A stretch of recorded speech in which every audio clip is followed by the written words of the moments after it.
随着社会经济的不断发展，现代人生活水平也在不断提高，汽车随之走进了千家万户，并且成为许多人赖以生存的工具。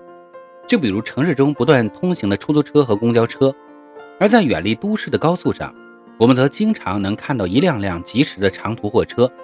但不知道各位是否仔细观察过这些货车，很多时候这些懂行的老司机们在长途驾驶的时候，总是喜欢在副驾驶带上一个女人。这个女人未必是司机的妻子，但每次旅程却都必不可少。许多人都不知道这个女人到底有什么作用，但只有极少数人才知道，他们的任务并非陪同司机消遣解乏，而是有着巨大的意义。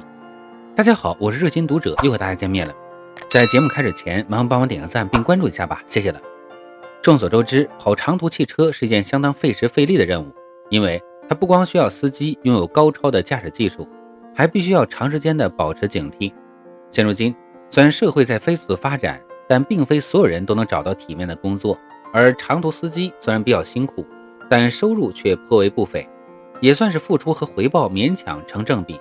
现在跑长途的司机大部分驾驶的都是货车，这样的车辆一般都比较大，而且出现事故的概率也比较高。毕竟体积太大了，所以在操作的时候并没有这么好控制。一般来说，长途火车的线路和高铁不同，并非固定，而是可以自行选择。有时候为了赶时间，就只能前往偏僻的小路，所以司机在开车的时候就要时刻保持长时间的高度警惕。这个长时间并不是指几个小时，而是十几个小时的不间断集中注意力。对于司机来说，这样的驾驶当然是非常辛苦的。而高速路上的路况变幻莫测，谁都不能保证自己绝对不会出现任何的事故。但是要是司机自己一个人在这样的环境下开车的话，确实很危险。这时候如果有一个人能够陪同，就可以让危险降低不少。所以在如今的很多长途汽车的副驾驶都会坐着一个女人。很多人下意识地觉得这二人一定是夫妻，不过事实上大部分的司机都不会带着自己的老婆跑长途，而这个女人通常都是被雇佣来或者和司机很熟悉的人。有了这么一个女人，在司机感到疲惫的时候和她说说话，陪着互相聊天，就不会感到这么疲惫了。另外，由于长途司机在路上的时候得不到好的休息，最好的休息就是在服务站稍微的睡上一小会儿。此时休息的司机就算是有人起了什么坏心思，自己也根本觉察不到。所以这个时候有个女人在身边就好多了。女人的心比较细，对这样的事情可以观察得更仔细。那为什么司机普遍不和自己老婆一起跑高速长途呢？毕竟要是夫妻的话，配合的应该会更加默契。其实这是有一定的现实原因的。大部分货车司机做这么累的工作就是为了自己的家庭，而且家里面肯定有需要照顾的地方。要是让自己的妻子和自己一起开车的话，那家里的老人孩子就很难得到周全的照顾。而且这个长途货运的工作并不轻松，还有一定的危险性，所以大部分的司机并不愿意家里的两个人一起工作。当然了，凡事也不绝对。就比如读者接下来要跟大家分享的这个真实故事，在中国有3000万个货车司机，但像苗慧玲这样跟着丈夫跑运输一跑就是20年的并不多。从2003年起，苗慧玲就跟着丈夫跑运输。作为货车司机的妻子，出来跟车是帮忙的，除了开车几乎什么活都得她干。每天的下午3点，苗慧玲都会来到绵竹的一家工厂提货。一般来说，她和丈夫运送的都是化肥，肥料见水就化，所以必须给车做好防雨措施。苗慧玲在下面进行发车前的检查，丈夫杨大哥在车上装货。有时候看到丈夫一个人在车上干活，苗慧玲也会站上车顶给他帮忙。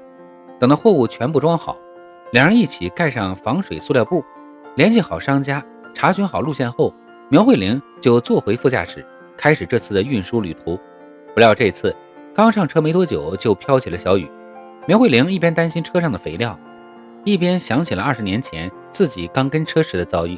第一趟车走的是拉萨，当时也是个风雨交加的晚上，甚至还有冰雹不停地往车上砸。她坐在副驾驶，一边观察前方的路况，一边不停地提醒丈夫专心开车。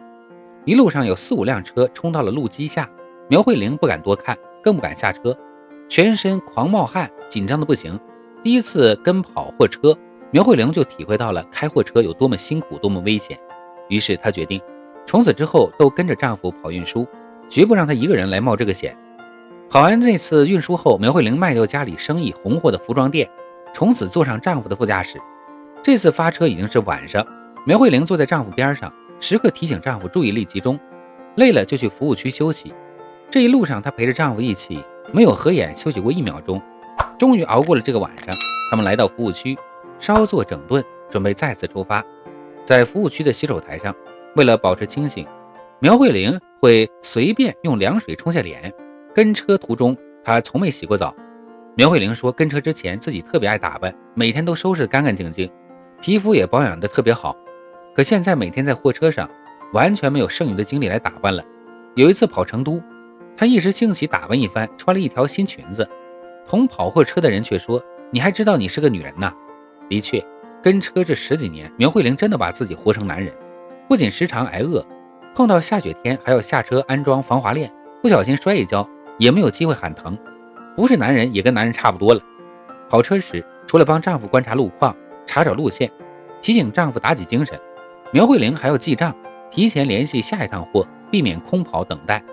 服务区的饭菜难吃，为了让丈夫吃好饭，苗慧玲在颠簸的车上自己切菜做饭，有时候还会和面，给他做爱吃的搓鱼子。做这些，苗慧玲没有一丝怨言，她唯一感到遗憾的是这20年来没有好好陪儿子长大。在儿子小康7岁时，苗慧玲就出来跑车了。小康很少见到父母，从小是被舅舅带大的。有一次苗慧玲回家后，小康不舍得希望苗慧玲不要离开，听到儿子的恳求，苗慧玲心软答应要留下。可到发车之时，懂事的小康心疼单独跑车的父亲，还是让妈妈跟去了。在没有父母陪伴下长大的小康没有一丝怨言，他知道爸爸妈妈是为了他才会这么辛苦。勤奋懂事的他学习成绩非常好，想以此回报父母。他也没有让父母失望，顺利考上研究生。5年大学，2年研究生，7年一共花费21万，都是苗慧玲夫妇俩跑车跑来的。凭着自己的努力，他们还清了买车贷款，甚至在县城买了房。颠簸的货运路上，他们有了安稳的家。某次苗慧玲夫妻把货物安全送到仓库，趁着这个空当，两人回了一趟家。一到家，苗慧玲也没有闲着，第一时间就去给花浇水，然后打扫家里的卫生，再去做饭。甚至做饭的空隙苗慧玲都在不停打电话联系下次的货源和商家讲价。车上忙惯了，突然闲下来，竟还有些不习惯。联系好货源后，第2天天还没亮，苗慧玲就催促丈夫出了门。这一回，他们要去买洋葱，并运送到成都去。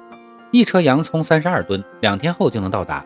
杨大哥说，这一路上苗慧玲其实比他更辛苦，他只需要专心开车，而苗慧玲既要干男人的活，也要干女人的活，还要照顾家里的一家老小。他说，正是因为有了他，货运路上才有了温暖，也有了对未来的期许。苗慧玲也说自己并不后悔跟车的决定，他已经计划好了，等到他们不跑车那天，把现在的货车换成房车，2个人出去四处旅行，好好看看曾经匆忙走过的路。像苗慧玲这样的女人还有很多，无论是在外跟车的，还是留在家里的，都不容易。但即使辛苦，她们依旧努力生活，用一双手织一片属于自己的天。好了，本期内容分享就到这里了，我们下期再见。